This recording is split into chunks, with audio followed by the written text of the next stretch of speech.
ৰাজ্যত বৃদ্ধি পাইছে গৌৰৱ গগৈ জনপ্ৰিয়তা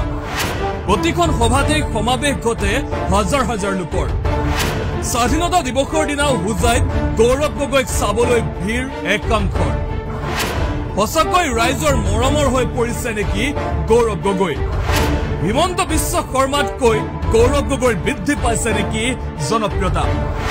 ২৪ত মুখ্যমন্ত্ৰী হ'ব নেকি গৌৰৱ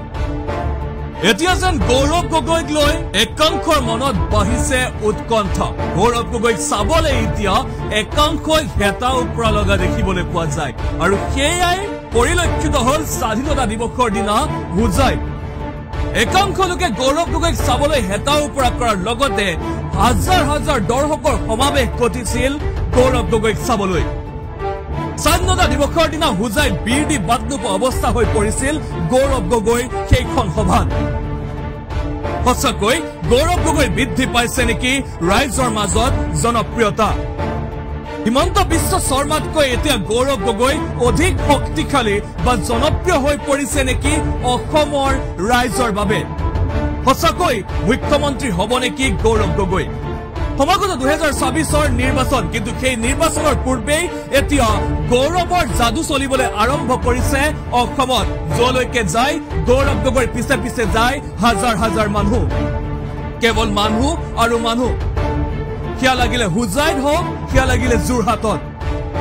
হয়তো সকলোৰে মনত আছে গৌৰৱ গগৈ সভাপতিৰ দায়িত্ব পোৱাৰ পিছতেই অসমত যি পৰিস্থিতি হৈছিল যোনখন জিলালৈকে গৈছিল সকলোতে কেৱল মানুহ আৰু মানুহ আৰু ১৫ আগষ্টৰ দিনাও সেই একেই পৰিৱেশ দেখিবলৈ পোৱা গৈছিল গৌৰৱ গগৈৰ সভাত সেই কথা আমাৰ নহয় সেয়া কৈছে ফটোৱে গৌৰৱ গগৈ চাবলৈ হেতাৰ পৰা লগাইছিলে একাংশ লোকে এতিয়া যেন মুখ্যমন্ত্ৰীৰ সভাতকৈ গৌৰৱ গগৈৰ সভাত অধিক লোকৰ সমাগম হোৱা দেখিবলৈ পোৱা যায় যদি এনেকৈ থাকে তেতিয়াহ'লে ২০২৬ত যেন গৌৰৱ গগৈ মুখ্যমন্ত্ৰী হোৱাৰ সম্ভাৱনা কিছু প্ৰকট হোৱা দেখিবলৈ পোৱা যায় গতিকে এতিয়া অপেক্ষা মাথো ২০২৬লৈ কিয়নো ২০২৬ত হ'বলৈ গৈ আছে নিৰ্বাচন আৰু সেই নিৰ্বাচনৰ বাবে সম্পূৰ্ণৰূপে সাজু হোৱা দেখিবলৈ পোৱা গৈছে গৌৰৱ গগৈ ৰাইজৰ মাজত মৰম বুটলিবলৈ সক্ষম হৈছে অসম প্ৰদেশ কংগ্ৰেছৰ সভাপতি তথা সাংসদ Gaurav Gogoi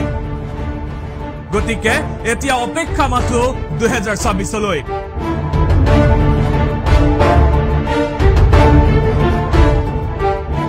news desk report Assam স্পন্দন